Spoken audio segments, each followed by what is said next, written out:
Aujourd'hui je vais vous parler de Cendrillon, l'adaptation live du dessin animé de Disney, par Disney eux-mêmes. C'est un film que j'avais pas envie de voir parce que j'avais vu une première bande-annonce et que ça avait l'air d'être un simple copier-coller du dessin animé au film. Finalement j'ai vu une deuxième bande-annonce où Cendrillon avait une bonne morale, du coup je suis allé le voir. Et donc voilà, donc je vais vous dire ce que j'en ai pensé, je vais présenter un peu le film avec une petite fiche technique. Je vais faire un tableau bien pas bien, puis ensuite anecdote, conclusion avec ma note et spoiler où je reviendrai soit sur des points que j'ai cités dans bien pas bien, soit que j'ai pas cité parce que c'était pas forcément bien, ni forcément pas bien.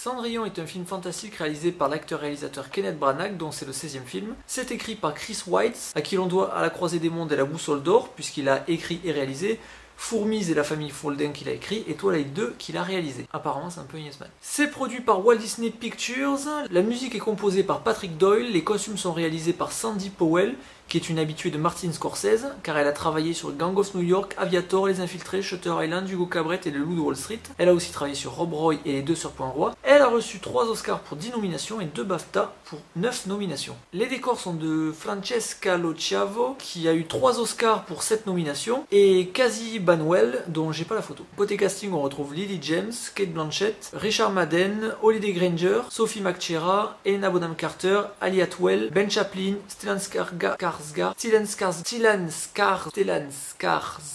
et Derek Jacobi. Côté doublage, on retrouve Juliette Degene qui double Cate Blanchett et qui a une super voix. Au passage, j'ai passé tout le film à croire que l'actrice de doublage de Cate Blanchett était Françoise Cadol, la voix habituelle d'Angelina Jolie, parce qu'en fait la voix de Françoise Cadol et de Juliette Degene se ressemblent beaucoup. Et on retrouve leurs deux voix dans le film Maléfique, où l'une double Maléfique et l'autre double la voix off, c'est-à-dire Aurore quand elle est adulte. Ce qui fait que pendant tout le film on croit que la voix off c'est Maléfique, alors qu'en fait c'est Aurore quand elle est âgée. Et ça pose un problème à la fin du film quand la voix off dit c'est moi qu'on appelle la Belle au bois dormant. Pendant tout le film on a cru que c'était Maléfique qui était la voix off. Donc à la fin ça fait un beau bordel. Donc voilà, fin de la parenthèse. Il y a aussi le père du prince dans le film qui a une super voix de doublage, mais je sais pas qui c'est qui le double. Le film est sorti aux États-Unis le 13 mars 2015, en France le 25 mars 2015, au Royaume-Uni le 27 mars 2015. Le film dure 1h44 pour un budget estimé à 95 millions de dollars.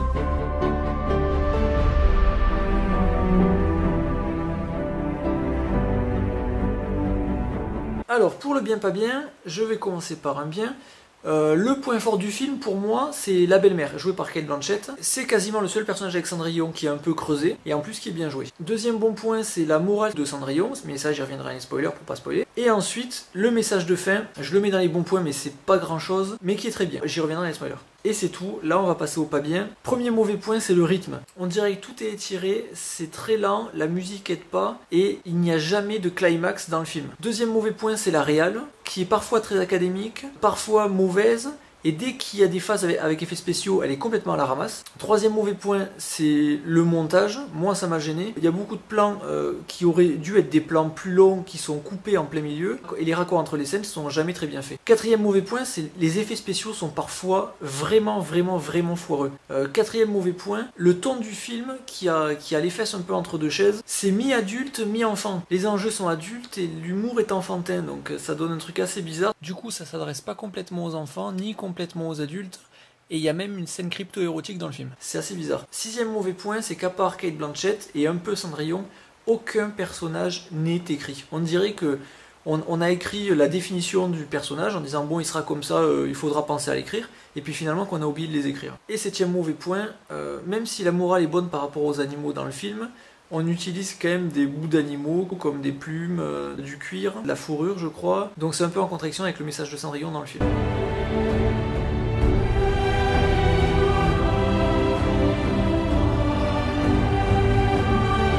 Pour l'anecdote, j'ai lu sur Allociné que le film s'inspirait du dessin animé Disney plutôt que du conte de Perrault, parce que dans le conte de Perrault, la chaussure n'était pas en verre, V-E-2-R-E, mais elle était en verre, V-A-I-R, et je sais pas si on veut la fin, c'est-à-dire en fourrure d'écureuil. Donc j'allais dire ça comme anecdote, et puis finalement, comme hier soir j'ai lu le conte de Perrault, je peux vous dire que c'est pas du tout ça, ça doit probablement être dans la version des frères Grimm. que j'ai pas encore lu mais que j'ai là. Donc c'est pas ça, donc ceci n'est pas une anecdote. Par contre, si vous regardez bien le logo, et je l'ai mis dans la fiche technique, il n'y a plus écrit Walt sur le logo Disney, il y a écrit que Disney maintenant. Depuis 2011, ils ont retiré Walt et ils mettent que Disney. Pour ma part, je trouve ça nul parce que le fondateur c'est Monsieur Disney, Walter Disney. Et enlever son prénom, ça revient à transformer Disney comme une marque, un nom générique. Ça dépersonnifie un peu la boîte de prod. Et voilà, et ça revient un petit peu à l'effacer de l'histoire, je trouve. Et j'aime pas du tout ça. Surtout avec l'importance que prend Pixar au sein de Disney dans les films d'animation. Et j'aime pas beaucoup les Pixar, donc voilà. Donc voilà, et ça c'était la vraie anecdote.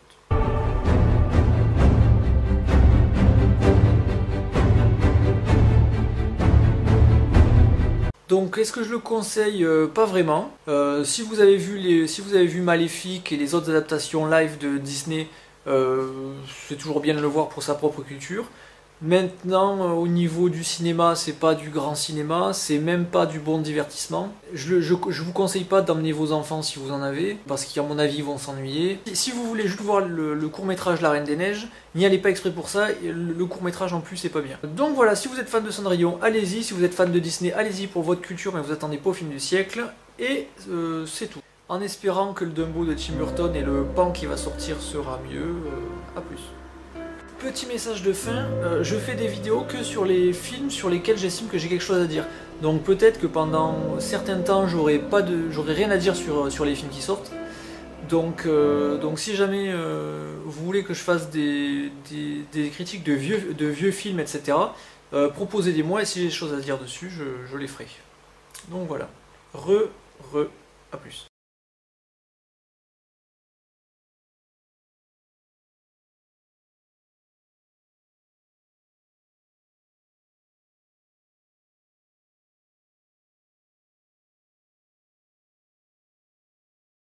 Alors, pour les spoilers, je vais revenir vite fait sur le personnage de Cendrillon parce que en fait j'ai enregistré les bien pas bien et la fiche technique hier. Entre temps j'ai lu le conte de Pérou de Cendrillon et du coup ça m'a fait revoir un peu mon avis. Mon avis est le même sur le film.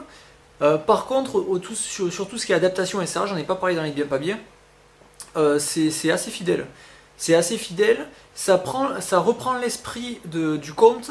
Et ça le développe avec un background qui est jamais en contradiction avec le conte. Et ça j'ai bien aimé. Le personnage de Cendrillon, voilà, j'en ai pas trop parlé dans le bien pas bien. Le personnage n'évolue absolument pas. Et en même temps, elle a pas besoin d'évoluer parce que si elle évolue, ce serait pour devenir moins bien. Parce que dès le début, c'est un personnage très christique. À la fin du film, par exemple, elle pardonne à la belle-mère avec tout ce qu'elle y a fait endurer. Exactement comme dans le conte. Dans le conte, elle pardonne à ses deux affreuses sœurs et elle les fait marier à des ducs ou à des comtes ou des trucs comme ça le jour même de son mariage. Et elle leur pardonne tout, quoi. Donc dans l'esprit, c'est très fidèle. Et j'aime bien les personnages christiques. Pour preuve, j'ai bien aimé La Passion du Christ, alors que c'est quand même un film assez spécial. Voilà, j'aime beaucoup ce principe qui est qu'on reste toujours droit dans ses bottes. C'est pas parce que les autres sont mauvais qu'on a le droit d'être mauvais pour leur répondre. On reste toujours digne, et puis on essaye d'être la meilleure personne possible en espérant faire changer les autres. De toute façon, en étant la meilleure personne possible, si quelqu'un est mauvais avec vous, vous lui renvoyez une mauvaise image de lui, sauf s'il est vraiment idiot. Et ça pousse les gens à changer. Pour ceux qui n'ont pas lu le livre Harry Potter, c'est un peu le personnage de Dumbledore est comme ça. Il est toujours droit dans ses bottes, hyper digne, hyper gentil, toujours calme, il juge jamais vraiment les gens, il leur laisse toujours la possibilité de changer, etc. Voilà. Et ça, Cendrillon, elle est comme ça dans le film, et ça, je trouve que c'est vachement bien. Un mot sur l'actrice qui joue Cendrillon. Des fois, elle colle bien au personnage, on ressent vraiment qu'elle est bonne, que c'est une bonne personne, et à d'autres moments, elle passe sa vie avec la bouche ouverte, et du coup, elle fait plus bébête, qui comprend pas ce qu'on lui fait, plutôt que quelqu'un qui a une grandeur d'âme énorme, et qui du coup est gentille en toutes circonstances en espérant que les autres changent. L'actrice, elle est des fois bien, des fois pas bien. Cate Blanchett, j'ai quasiment rien à rajouter. Elle joue vachement bien. Et pourtant, c'était mal parti que je l'aime bien parce que je l'aimais pas trop dans Le Seigneur des Anneaux. Finalement, je l'aime bien dans Le Seigneur des Anneaux maintenant. J'ai beaucoup aimé tout le passé qu'on y a fait, c'est-à-dire qu'elle s'est mariée une première fois par amour, que son mari est mort, elle a plus d'argent et du coup, elle a dû se remarier avec un homme riche, et là qu'elle n'aimait pas. Autrement dit, son mariage d'amour a fait qu'elle s'est épanouie, et quand son mari est morte, elle avait la charge de ses deux filles, pas d'argent, et du coup elle s'est mariée pas par amour, et du coup ça l'a rendue aigrie, et méchante. Ça, j'ai bien aimé l'idée que quand on a de l'amour à donner, qu'on reçoit de l'amour, on devient une bonne personne, et quand on ne donne pas d'amour et donc on n'en reçoit pas, et bien on devient une mauvaise personne, aigrie, un peu tournée vers nous-mêmes, un peu sadique, etc. Ce que j'ai bien aimé aussi, c'est comment les choses s'installent. Au début, Cendrillon, elle n'est pas un souillon, etc. Au début, elle rend juste service, et puis petit à petit, en abusant de sa gentillesse, etc., on va finalement la faire coucher au grenier, on va lui faire faire les tâches ménagères, etc. Et après, avec la routine, on en arrive à ajouter de la méchanceté là-dessus, c'est-à-dire qu'on lui fait faire les tâches ménagères, et en plus on est méchante avec elle, et elle l'accepte parce qu'elle avait promis à sa mère d'être la meilleure personne possible. Un mot sur la réalisation. C'est le deuxième film, il me semble, de Kenneth Branagh que j'ai vu, sûrement pas les meilleurs, c'est sûrement les plus commerciaux. Le premier c'était Thor, et le deuxième c'est Cendrillon. Thor, c'est pas compliqué, tout le film il fait comme ça. Hop, voilà, il fait du Dutch angle pendant tout le film, sans intérêt, ça apporte absolument rien. Sur ce film, j'ai vraiment l'impression qu'il en a rien à faire, qu'il a pris son chèque, qu'il apporte son nom en disant je suis un réalisateur shakespearien et je fais un film en costume. Et je trouve que la réalisation est très très feignante. Et un truc particulier, dès qu'il y a des effets spéciaux, je l'ai déjà dit dans le bien pas bien, c'est horrible. C'est pas cadré, les plans sont trop courts ou trop longs. Des fois il y a des trucs vraiment bizarres, quand la citrouille par exemple grossit, et que les deux sont collés contre la vitre. C'est très bizarre, il y a une gestion de l'espace, on voit pas comment elle pourrait se déplacer en étant écrasée contre la vitre, etc. À aucun moment la réalisation met un truc en valeur. À un moment il essaye de mettre quelque chose en valeur, qui est la danse. Qu'est-ce qu'il fait quand il filme la danse, Kenneth Branagh? Il nous sort le vieux plan de romantisme à deux balles qui est de tourner autour des deux. Donc eux ils tournent et puis nous on tourne autour d'eux. On le retrouve dans 1 milliard de films, voilà les deux héros qui s'embrassent et puis on tourne autour d'eux, manière de dire oh là là, regardez comme ils sont amoureux. La danse je l'ai trouvée très longue et vraiment intéressante. C'est pas que mon avis, je suis allé le voir avec ma soeur aussi qui a trouvé pareil que la danse était trop longue. Donc c'est pas que moi. Un truc qui est bien sur Cendrillon, c'est sa morale par rapport aux animaux. Elle est toujours gentille avec les animaux, humains ou non humains. Par exemple quand elle monte à cheval, même si je suis pas d'accord avec le fait de monter à cheval, elle met pas de selle. Elle met pas de selle et elle met pas tout l'arnachement qu'il y a autour avec la barre de fer dans la bouche du cheval pour, tu sais, qu'on tire dessus et puis pour le faire tourner à droite à gauche. Après il y a un moment où elle se positionne clairement contre la chasse, elle fait fuir un cerf et puis après quand elle dit au prince vous avez fait peur à cette pauvre bête, etc. Le prince lui répond oui mais enfin c'est de la chasse, c'est normal, ça se fait. Et elle répond c'est pas parce que ça se fait qu'on doit le faire. Et ça c'est super bien. Après les enfants je sais pas s'ils le comprendront ou quoi, et les adultes ce serait bien qu'ils le comprennent aussi. C'est pas parce que les choses se font qu'il faut les faire. Il y a des choses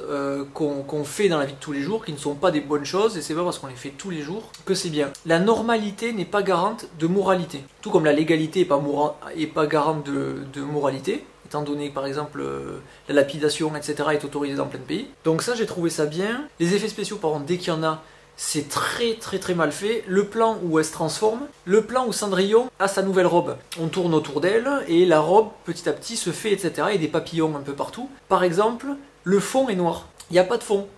On dirait qu'ils ont tourné ça sur fond vert et qu'ensuite ils ont rajouté les effets spéciaux, les machins, mais ils n'ont pas mis de fond. Le fond est noir. Et ensuite, par exemple, il y a Cendrillon du coup qui regarde dans l'air des papillons imaginaires qui tournent autour d'elle, etc. Et elle regarde dans l'air, elle essaie de jouer la comédie, la pauvre comédienne. Et puis au niveau des effets spéciaux, ils n'ont pas du tout suivi son regard en mettant des papillons là où elle regardait. Ils en ont mis que à hauteur de tête comme ça. Du coup, on a vraiment l'impression qu'elle regarde nulle part. Et les effets spéciaux en plus sont pas beaux. J'étais persuadé que le film avait pas un très gros budget. Je me suis dit, ils ont pas dû parier beaucoup sur Cendrillon, ce qui est pas vrai parce que quand je suis retourné chez moi, j'ai regardé le budget, 95 millions de dollars.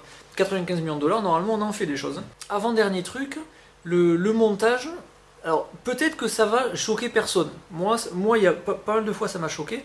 C'est qu'il y a plein de plans qui auraient mérité d'être beaucoup plus longs, notamment des plans d'ensemble où on voit le village ou alors le château et la caméra se rapproche du château le long du sentier, etc. Et c'est des plans qui font 3-4 secondes, mais ils auraient mérité de faire 10 secondes. De faire 10 secondes pour vraiment poser l'ambiance, et puis ensuite on attaque la scène en intérieur et pour donner un peu d'envergure au film. Après peut-être que tous ces plans à effets spéciaux, ils avaient plus d'argent et du coup ils les ont bâclés. Ou peut-être qu'ils n'avaient pas le temps et du coup ils les ont bâclés. Mais du coup c'est dommage quoi. Ensuite il y a des petits problèmes d'écriture aussi. Par exemple, pendant tout le film, on l'appelle Ella à Cendrillon, et Cendrillon c'est son surnom péjoratif, et à la fin, quand on lui demande comment vous vous appelez, à la place de dire Ella, comme l'appelaient son père et sa mère, elle dit « je m'appelle Cendrillon ». Du coup, c'est un petit côté « je suis Iron Man » à Robert Downey Jr., mais le problème c'est que ça n'a aucun sens. C'est comme si à moi on me donnait comme surnom sac à crotte, et quand on me demande comment vous vous appelez, Je fais un petit sourire et je dis sac à crotte. Non, ça a aucun sens. Enfin, ça a aucun sens. Non, ça a aucun sens. Et je terminerai par le ton du film. L'humour est très enfantin. Et puis enfantin, c'est-à-dire que ça ne fera rire à mon avis que les enfants. Et les enfants en bas âge. Le problème c'est que les enfants en bas âge, à mon avis, ils vont s'ennuyer pendant tout le film parce que c'est très lent. Et qu'au niveau des enjeux, quand il est question de fric, de perdre tout son fric, de perdre sa fortune, sachant que le langage en plus utilisé, c'est pas un langage d'enfant. Ça parle un peu comme à l'époque, j'imagine, parce que j'étais pas à l'époque, je sais pas comment il parlait. Il y a des questions de mariage arrangé, mais qui sont pas du tout appuyées. Enfin, les sujets sont pas appuyés, du coup, un enfant qui écoute pas, il comprend pas. Donc les enfants, ça va pas les intéresser. À mon avis, ça s'adresse ni aux adultes, ni aux enfants. Ce qui est vraiment dommage. Et j'en parlais dans le tableau bien pas bien. Il y a une scène, un moment crypto-érotique. C'est le moment où il s'enfuit du bal, Cendrillon et le prince. Et le prince l'amène dans son jardin secret, c'est dit comme le jardin secret, et puis après il y a la scène de la balançoire. Je laisse à chacun l'analyse de la symbolique de la scène, etc. J'ai trouvé ça vachement bien parce que c'était une façon de faire comprendre la scène aux adultes, de ce qui se passait réellement en dehors de la symbolique, sans rien montrer aux enfants, ni rien. Eux verront leur scène mignonne, et puis les adultes comprendront autre chose dans la symbolique. Et ça, je trouvais ça vachement bien, mieux que pas mal d'allusions sexuelles qu'on retrouve dans des dessins animés ou des trucs comme ça, qui pourraient être compris par les enfants, et que je trouve assez malsain, entre guillemets, de retrouver dans des films pour enfants. Là, c'est très intelligemment fait, donc les adultes qui comprendront, ça les fera sourire, et les enfants trouveront ça mignon sans comprendre, ce qui est très bien. Donc voilà, il me semble que j'ai fait le tour de tous les points positifs ou négatifs, donc à plus.